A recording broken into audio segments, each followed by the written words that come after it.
Shankar Dada MBBS, 3 idiots, robo లాంటి సినిమాలో hitech mass capping ఎలా చేస్తారో మనమందరం చూసాం, మనకు తెలుసు. అయితే ఈ సినిమాలన్నింటినీ తలదన్నేలా Madhya Pradesh professional examination board recruitment స్కామ్లో మాస్ కాపింగ్ ఎలా జరిగింది, అసలు పాత్రధారులు ఎవరు, సూత్రధారులు ఎవరు, మీరే చూడండి.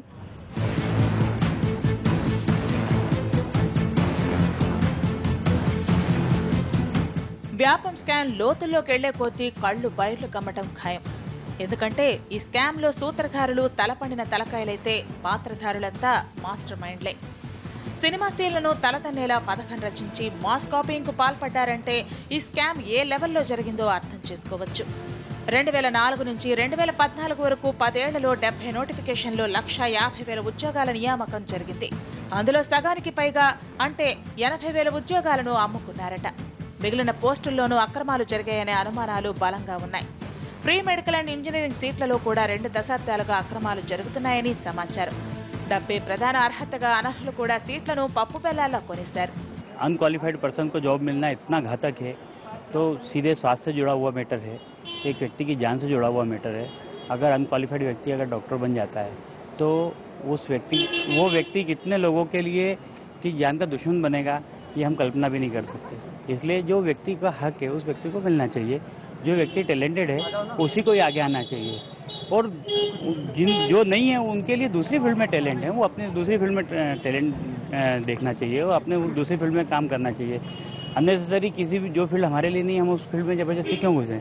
ये तो आत्मचिंतन का विषय है.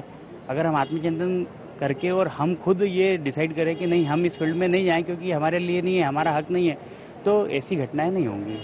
ఒకరికి బదులు మరొకరు పరీక్షలు రాయటం, పరీక్షకు హాజరైన అభ్యర్థి ఓఎంఆర్ షీట్లో సమాధానాలు రాయకున్నా తర్వాత నింపుకొని 80% మార్కులు ఇవ్వటం, పరీక్ష రాసే గదిలో ప్రతి లైన్లో ఉన్నత విద్య అభ్యసించిన వ్యక్తి అందరికీ సమాధానాలు చేరవేయడం, ఈ మొత్తం తతంగానికి ఇన్విజిలేటర్ సహకారం, ఇందుకు ఉన్నతాధికారుల అండదండలు, ఇలా చెప్పుకుంటూ పోతే కుంభకోణంలో ఎన్నెన్నో కుట్రలు కుతంత్రాలు. పరీక్ష నిర్వహించడానికి ముందే గదిలో ఎవరిని ఎక్కడ కూర్చోబెట్టాలి, ఎలా కాపీ కొట్టాలన్న దానిపై ప్రత్యేక కసరత్తు చేసేవారంటేనే ఈ స్కామ్ విశ్వరూపం అర్థమైపోతుంది. ఉద్యోగం కోసమో సీటు కోసమో డబ్బులిచ్చేవారిని ఒకే క్రమసంఖ్య కింద తీసుకురావటం, దానికోసం ప్రత్యేక కోడ్ల లాంటి దొంగదారులెన్నో. మాస్ కాపింగ్ జరగాల్సిన తీరుపై వ్యాపం ఆఫీసు నుంచే సలహాలు సూచనలు వెళ్లేవంటారు. డబ్బులు చెల్లించే వారందరికీ ఎక్కడ మాస్ కాపింగ్ కు ఇబ్బంది ఉండదో అదే పరీక్షా కేంద్రం.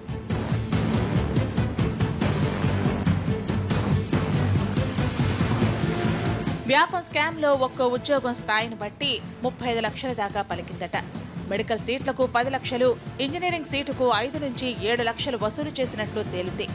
మధ్యప్రదేశ్ ప్రొఫెషనల్ ఎగ్జామినేషన్ బోర్డు పరిధిలో జరిగిన ఈ బాగోతాన్ని విచారించేందుకు ఏర్పాటైన ఎస్టీఎఫ్ కూడా బలవంతపు వసూళ్లకు పాల్పడిందంటే అధికార యంత్రాంగం ఎంతగా తెగించిందో అర్థమవుతుంది. ఒక తరం మొత్తం లంచాలతో ఉద్యోగాలు, సీట్లు సంపాదించారు. అసలు ఇన్నాళ్లు ఏ ఆటంకం లేకుండా జరిగిపోయిన నియామకాల్లో అర్హులెవరో అనర్హులెవరో తేల్చలేని అయోమయ పరిస్థితి ఉంది ఇక్కడ. అర్హులు ఉద్యోగాలకు దూరమైతే అనర్హులు ప్రభుత్వ కొలువుల్ని దర్జాగా అనుభవించేస్తున్నారు. और इसमें लाखों विद्यार्थी इसमें प्रभावित हुए हैं और मध्य प्रदेश में कम से कम नहीं तो 1 करोड़ लोग प्रभावित हुए पूरे घोटाले के अंदर.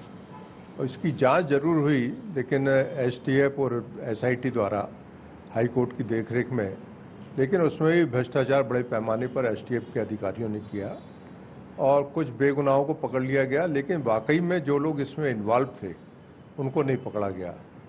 వ్యాపం కుంభకోణం వెలుగు చూడటం, దేశవ్యాప్తంగా ప్రకంపనలు సృష్టించడం మధ్యప్రదేశ్ ప్రజలకు శాపంగా మారింది. మధ్యప్రదేశ్లో చదువుకున్న ఇంజనీరింగ్, మెడికల్ విద్యార్థులు రాష్ట్రం వదిలి బయటకు వెళితే విలువ లేకుండా పోయింది. ఒకవేళ వారు కష్టపడి అర్హత సాధించిన వారైనా వ్యాపం సృష్టించిన సునామీతో అందరినీ అనుమానంగా చూసే పరిస్థితులు ఎలాంటి వాతావరణాన్ని సృష్టించాయో ప్రత్యేకంగా చెప్పక్కర్లేదు. మధ్యప్రదేశ్ ప్రజల ఆత్మగౌరవం దేశం నడిబజారులో నిలబడటానికి కారణం వ్యాపం కుంభకోణం పాపం. చదువుకునేందుకు ఎగబడుతున్న ఈ రోజుల్లో నడి బజార్లో అంగట్లో సరుకుల ఉద్యోగాలు అమ్ముడవుతుంటే కొనేందుకు మధ్యప్రదేశ్లోని అనర్హత ఉన్న ఉద్యోగస్తులందరూ కూడా క్యూలు కట్టారు. దీంతో వ్యాపం స్కామ్ వెలుగు చూసింది. 10 ఏళ్లలో 77,000 ఉద్యోగాల్లో 50% అనర్హులు సాధించుకున్నారంటే స్కామ్లో ఎన్ని వేల కోట్లు చేతులు మారాయో అర్థం చేసుకోవచ్చు. విజిల్ బ్లోయర్స్ ప్రాణాలకు ఎదురొడ్డి పూర్తి స్థాయిలో వ్యాపం స్కామ్లో న్యాయం చేసేందుకు పోరాడుతున్నారు. ప్రతిపక్షాలతో పాటు అన్ని వర్గాలు ముక్త కంఠంతో వ్యాపం స్కామ్ను ఖండిస్తున్నాయి.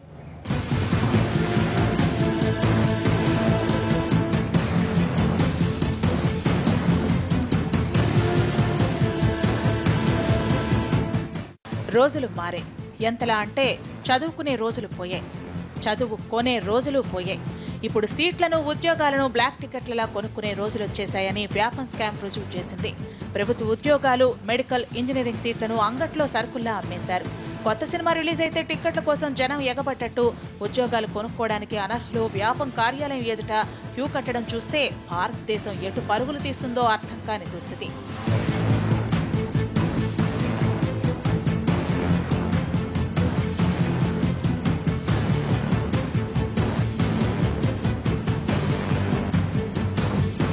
నాకు inspector post, teacher job, engineering seat కావాలంటూ అనర్హులు సూట్ కేసులతో వ్యాపం కార్యాలయం చుట్టూ చక్కర్లు కొట్టడం చూస్తే దేశం ఇంకా ఎందుకు అభివృద్ధి చెందలేదో అర్థమవుతుంది. ఇదంతా చూసి ఓసారి పోలీసులు రైడ్ చేస్తే తతంగమంతా బయటపడింది. విజిల్ బ్లోయర్స్ ఆశిష్ చతుర్వేది, ఆనంద్ రాయ్, ప్రశాంత్ పాండేల పోరాటంతో వ్యాపం స్కామ్పై సీబీఐ విచారణకు సుప్రీంకోర్టు ఆదేశాలిచ్చింది. ప్రాణాలను పణంగా పెట్టి వ్యాపం స్కామ్పై పోరాటం చేస్తున్న విజిల్ బ్లోయర్స్ सीबीआई विचारण को आदेशालतो तोली विजयाన్ని సాధించారు. कहीं ना कहीं हम मानते हैं कि व्यापम महाघोटाले में शिवराज सिंह जी प्रत्यक्ष अप्रत्यक्ष रूप से जुड़े हुए हैं, तो हम चाहते हैं कि जब तक सीबीआई की जांच पूरी नहीं हो जाती तब तक शिवराज सिंह चौहान अपने पद से इस्तीफा दे दें, ताकि इस जांच की निष्पक्षता और पारदर्शिता बनी रहे। सीएम साहब अगर अपने पद पे रहेंगे तो कहीं ना कहीं हम मानते हैं कि जांच को प्रभावित कर सकते हैं। और व्यापम में जितनी अभी तक संदिग्ध मौतें हुई हैं और व्यापम अभी मात्र 20% खुला है, 80% खुलना अभी बाकी है। सीबीआई से हमें आशा है कि 100% रिजल्ट वो बहुत जल्द से जल्द देगी, दोषियों पर कार्रवाई करेगी और जो कई चीजें कई तथ्य जो अभी जनता के सामने आना बाकी है सीबीआई जल्द से जल्द उसके बारे में बताएगी। ఇక సందట్లో సడేమియాలా తూరిన కాంగ్రెస్ వ్యాపం స్కామ్ పై సుప్రీం కోర్టులో పిటిషన్ వేయడంతో పాటు గవర్నర్ ని ముఖ్యమంత్రిని కుర్చీ దించాలని చూస్తున్నాయి. మొదట్లో ఓ చిన్న గోల్మాల్లా కనిపించిన కేసు చివరికి దేశ రాజకీయాల్లో ప్రకంపనలు రేపే భారీ కుంభకోణ స్థాయికి చేరింది. ఇంతలో ఈ కేసుతో సంబంధం ఉన్న 48 మంది అనుమానాస్పద స్థితిలో చనిపోవడం విచారణకు పెద్ద ఎదురు దెబ్బే. ఓవరాల్ గా చూస్తే ఈ స్కామ్ల వల్ల అనర్హులు దర్జాగా సర్కారు కొలువులు చేసుకుంటుంటే అర్హులైన లక్షలాది మంది నష్టపోయారని అర్థమవుతుంది. కేసు మొత్తం తేలే వరకు ఇంకెన్ని నిజాలు చూడాల్సి వస్తుందో.